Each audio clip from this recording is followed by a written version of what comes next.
Alors, c'est notre dernière candidate qui nous vient de Pasteur. Et ah, il y a des fans de Pasteur ici.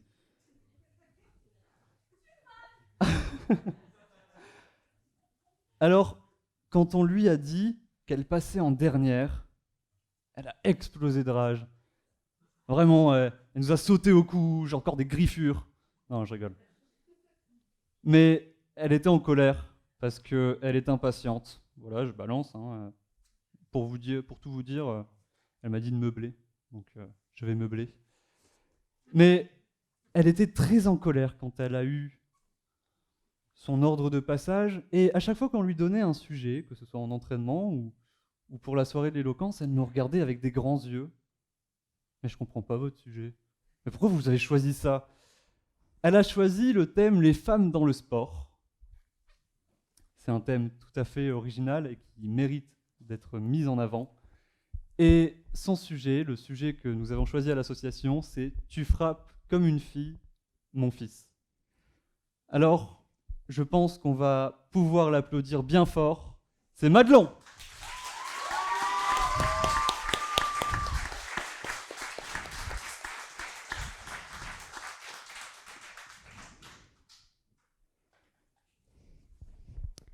Du plus longtemps que je me souvienne, chez moi, rien n'a jamais été genré.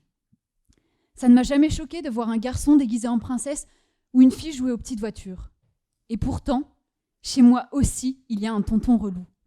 C'est parfois un grand-père, une vieille tante ou une cousine éloignée, mais ils ont tous un point commun, les phrases de tonton relou. Mais si, vous savez, les phrases de tonton relou. Je suis pas raciste, mais... Ah, tonton.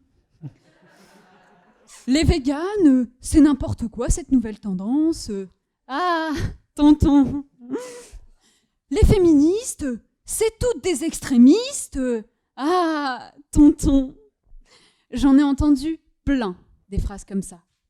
Mais celle qui m'a le plus choquée était sortie un dimanche, après-midi. Le repas familial était fini, nous étions sortis nous balader dans un parc avec mon cousin et mon oncle, un ballon de foot sous le bras, et innocemment, on commence à se faire des passes, jusqu'à ce que j'entende mon oncle hurler « Hé, tu frappes comme une fille, mon fils !» Alors là, j'ai envie d'exploser. Je me retiens, parce qu'on est dans un parc public. Mais je prends le ballon, je frappe dedans de toutes mes forces et bim ! Droit dans la tête. « Oh, pardon, tonton !»« Oh, je suis désolée, je voulais pas te faire mal !» Mais au moins, j'ai renvoyé le ballon comme une fille. J'ai pas trouvé mieux comme réponse sur le coup. Et au fond, je trouve ça dommage, parce que cette phrase mérite une réponse.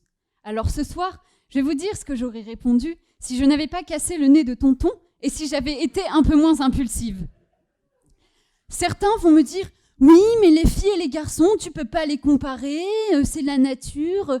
Non, mais génétiquement... Les filles, elles sont beaucoup plus faibles. » Certes, les femmes et les hommes ne sont pas les mêmes, mais est-ce une raison pour rabaisser méchamment quelqu'un ? J'aimerais aussi dire aux garçons qui sont jaloux du barème allégé en EPS pour les filles qu'il va falloir choisir sur quel pied danser. Et puis dans le sport, il n'y a pas que les pompes effectuées, les kilos soulevés ou le kilomètre parcouru. Il y a toute la stratégie autour du sport. Et là, l'égalité, on ne peut pas la nier. On a tous ou presque vu la pub « Courir comme une fille ». On y demande à des adultes de courir comme une fille. Tous s'exécutent et courent. Oui, mais ils courent tel Martine, 54 ans, qui rentre d'une virée shopping et qui va louper son bus. On y demande ensuite à des enfants de courir comme une fille.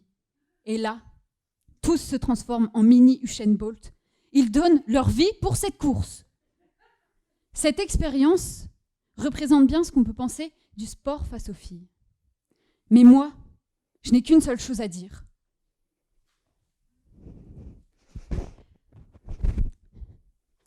Marre des clichés qu'on nous colle à la face.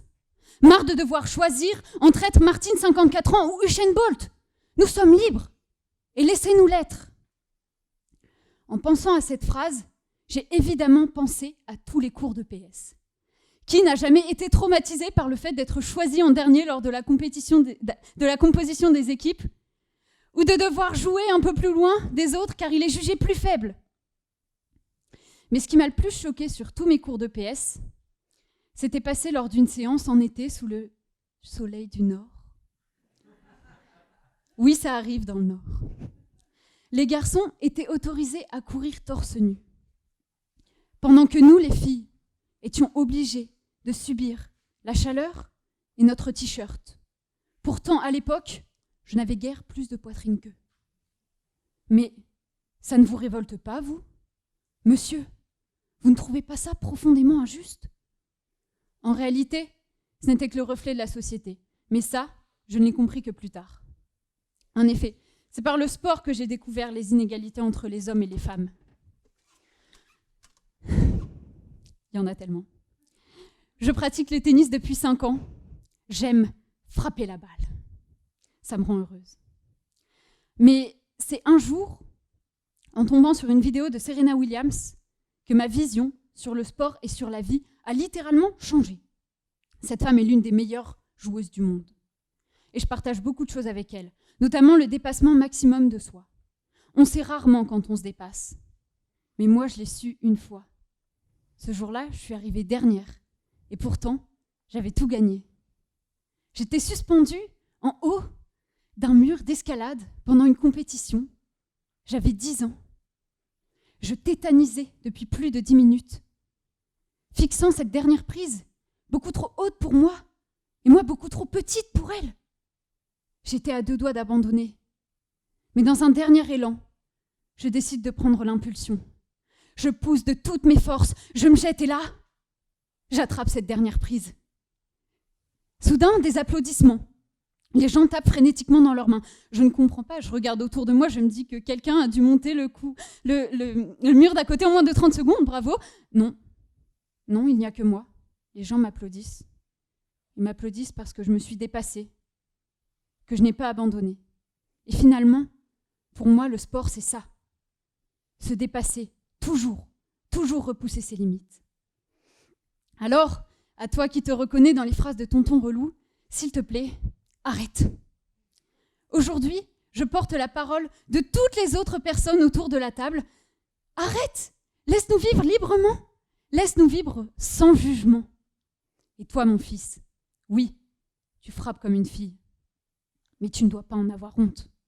Au contraire, cela doit être ta revendication, ta fierté, ta marque de fabrique, ton combat. Car les femmes sont fortes et puissantes. Alors mon fils, oui, tu frappes comme une fille, mais fais en sorte que cette insulte devienne à jamais le meilleur compliment que tu puisses recevoir de la part de quelqu'un.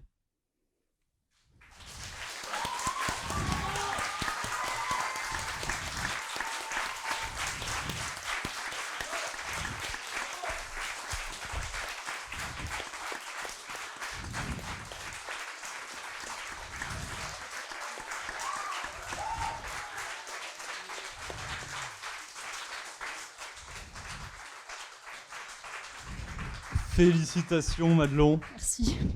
Merci à toi. Et nous allons laisser le jury te poser des questions tant attendues. Oui. Bonjour Madelon, bravo. Bravo pour ce texte. J'ai pas trop de questions parce que c'est plutôt une remarque. Je suis assez épatée par... je ne sais pas si je peux te tutoyer, je vais dire. Oui, avec plaisir. Par ta force de caractère. Et surtout, je trouve, depuis le début de cette soirée, tu es la dernière candidate, mais je suis extrêmement étonnée de la force des textes de vous, toutes ces jeunes filles qui, voilà, et je pense que vous nous donnez une extraordinaire image de ce qui peut se passer dans l'avenir. Donc bravo. Les femmes dans le sport, je suis tout à fait d'accord. Il faut revendiquer aussi les femmes dans le sport et on a de très très beaux exemples aujourd'hui. Alors Juste, j'ai quand même une question. Est-ce que tu as un modèle, à part Serena Williams, est-ce que tu aurais est-ce que tu admires une sportive de haut niveau aujourd'hui, dans n'importe quel sport, que ce soit l'escalade ou le tennis ou la natation? Alors, moi, je regarde pas beaucoup le sport parce que j'avoue préférer le pratiquer. J'ai pas vraiment de modèle, mais je suis surtout toujours très impressionnée par les performances qui sont réalisées par les femmes. Et en vrai, si, j'aime bien Laure Manodou, parce que vraiment, pareil, dépassement de soi maximum, et c'est vraiment ça qui me représente. Très bien, merci beaucoup.